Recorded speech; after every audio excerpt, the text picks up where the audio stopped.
Hello বন্ধুরা, আজকে কিন্তু আপনাদের জন্য খুবই একটি গুরুত্বপূর্ণ ভিডিও নিয়ে চলে আসলাম। বন্ধুরা, আজকের ভিডিওটিতে আমি আপনাদের দেখাবো আপনারা মেসেঞ্জার চালান, ফেসবুক চালান, দিনরাত 24 ঘন্টা, কিন্তু আপনি অনলাইনে আছেন সেটা কেউ বুঝতে পারবে না। বাট আপনি দেখতে পারবেন কে কে অনলাইনে আছে। বন্ধুরা, আপনারা হয়তো ইউটিউবে অনেক ভিডিও দেখেছেন, কিন্তু আপনারা সেটি করতে কেউ সফল হননি। আমি একদম নতুন পদ্ধতিতেই দেখিয়ে দেবো কীভাবে আপনারা সেটি করতে পারবেন। বন্ধুরা, ভিডিওটি শুরু থেকে শেষ পর্যন্ত দেখলে আপনারা বুঝতে পারবেন কীভাবে সেটি করা যায়। ভিডিওটি শুরু করার আগে আপনাদের কাছে ছোট্ট একটি রিকোয়েস্ট, আপনারা যারা আমার চ্যানেলটিকে সাবস্ক্রাইব করেনি তারা চ্যানেলটিকে সাবস্ক্রাইব করে দিয়ে পাশে থাকা বেল আইকনটি নোটিফিকেশন অলে ক্লিক করুন, তাহলে আমি নতুন ভিডিও দেওয়ার সঙ্গে সঙ্গে আপনারা তার নোটিফিকেশন পেয়ে যাবেন। চলুন শুরু করা যাক ভিডিওটি। বন্ধুরা, আপনারা যারা মেসেঞ্জার অ্যাপ্লিকেশনটি ব্যবহার করে থাকেন তাদের জন্য একটি সেটিং আছে। প্রথমে আপনারা এই সেটিংটি করে নেন। প্রথমে আপনারা আপনাদের ফোন থেকে যে মেসেঞ্জার অ্যাপ্লিকেশনটি আছে সেটিতে আপনারা ক্লিক করবেন। ওপেন করার পর এই যে এখান থেকে আপনারা দেখতে পাচ্ছেন পিপল, এই যে এখানে আসবেন। তারপরে এইখান থেকে দেখতে পাচ্ছেন আপনাদের যারা ফ্রেন্ড লিস্টে আছে তারা কে কে অনলাইনে আছে সব দেখতে পাচ্ছেন। তারপরে এইখান থেকে আপনারা প্রোফাইল ফটো দেখতে পাচ্ছেন, এখানে একটা ক্লিক দেন। দেওয়ার পর এই যে এখান থেকে অ্যাক্টিভ স্ট্যাটাস দেখতে পাচ্ছেন, এখানে একটা ক্লিক করবেন। এই যে অ্যাক্টিভ স্ট্যাটাস দেখতে পাচ্ছেন, এখানে একটা ক্লিক দেন। তো এখন আপনারা এখান থেকে দেখতে পাচ্ছেন এটা ইনেবল করা আছে, এটাকে আপনারা ডিসেবল করে দেবেন। এখানে ক্লিক করে এটাকে অফ করে দেবেন। হয়ে গেল। এখন আপনারা হোম বাটন প্রেস করে হোমে চলে আসুন। এখন প্লে স্টোরে যান। এখন সবাই প্লে স্টোর থেকে একটি অ্যাপ্লিকেশন ডাউনলোড করবেন, সেটি হলো ফেসবুক লাইট।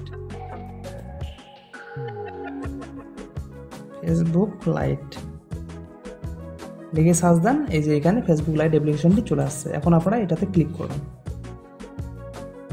তারপর এই যে এখানে ফেসবুক লাইটের যে অ্যাপ্লিকেশনটি আছে সেটি এখানে চলে আসছে। তারপরে এইখান থেকে আপনারা এই যে লোগোটি ভালো করে দেখে নেন। বন্ধুরা, এই যে আপনাদের টাইম নষ্ট হবে তার জন্য আমি এটাকে আগেই ইনস্টল দিয়ে রাখছি। এখন আপনারা এখান থেকে ইনস্টল দেওয়া হয়ে গেলে আপনারা সিম্পলি আপনাদের ফোন থেকে ফেসবুক লাইট অ্যাপ্লিকেশনটি ওপেন করবেন।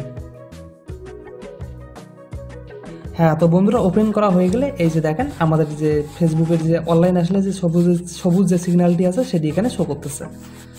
তারপর আপনারা এই যে এখান থেকে থ্রি ডট দেখতে পাচ্ছেন, থ্রি ডটে ক্লিক করেন। থ্রি ডটে ক্লিক করার পর এই যে এখান থেকে দেখতে পাচ্ছেন এই যে সেটিং, এই সেটিংয়ে একটা ক্লিক করবেন। সেটিংয়ে ক্লিক করা হয়ে গেলে এখান থেকে নিচে আসবেন। তারপর আপনারা এখান থেকে এই যে অ্যাক্টিভ স্ট্যাটাস দেখতে পাচ্ছেন, এই যে ভালো করে দেখেন অ্যাক্টিভ স্ট্যাটাসে একটা ক্লিক দেন। দেওয়ার পর এই যে এখানে দেখতে পাচ্ছেন আপনার যে অ্যাকাউন্টের নাম আছে সেটা এখানে শো করবে। তারপর আপনারা সিম্পলি এই যে এখানে দেখতে পাচ্ছেন যে সবুজ সিগন্যালটি আছে, এই যে দেখতে পাচ্ছেন এই সিগন্যালটির উপরে একটা ক্লিক দেবেন। দেওয়ার পর এই যে এখান থেকে দেখতে পাচ্ছেন ফার্স্ট যে অপশানটি আছে, এই ফার্স্ট অপশানটি দেওয়া এখান থেকে আপনাদের সিলেক্ট করা আছে। তো এটাকে আপনারা এই যে নিচের যে অপশানটি আছে দ্বিতীয় অপশানটি, এটাতে ক্লিক করলে এটা অফ হয়ে যাবে। এখন দ্বিতীয় অপশানটিতে আপনারা এই যে দ্বিতীয় অপশানটি এখান থেকে সিলেক্ট করবেন। সিলেক্ট করা হয়ে গেলে এই যে দেখেন এখান থেকে আমার যে সবুজ সিগন্যালটি ছিল সেটি এখান থেকে বন্ধ হয়ে গেল। এখন আমরা যদি এখান থেকে ব্যাক করি, এই যে দেখেন আমাদের ফেসবুকের যে সবুজ সিগন্যালটি এখানে ছিল দেখেন সেটি বন্ধ হয়ে গেছে। হ্যাঁ, তো বন্ধুরা, এখন আমরা এই যে এখান থেকে দেখতে পারবো এই যে দেখেন কে কে অনলাইনে আছে, এই যে দেখেন কে কে অনলাইনে আছে সেটা আমাদের এখান থেকে শো করতেছে। বাট আমরা অনলাইনে আছি সেটা কেউ বুঝতে পারবে না। হ্যাঁ, তো বন্ধুরা, আমার ভিডিওটি আপনার কেমন লাগলো? ভিডিওটি যদি ভালো লেগে থাকে আর ভিডিওটির ইনফরমেশনগুলো যদি আপনাদের ভালো লেগে থাকে তাহলে ভিডিওটিকে লাইক এবং চ্যানেলটিকে সাবস্ক্রাইব করে পাশে থাকা বেল আইকনটি বাজিয়ে দেবেন। এবং ভিডিওটি আপনার কেমন লেগেছে কমেন্টে জানাতে ভুলবেন না। ধন্যবাদ।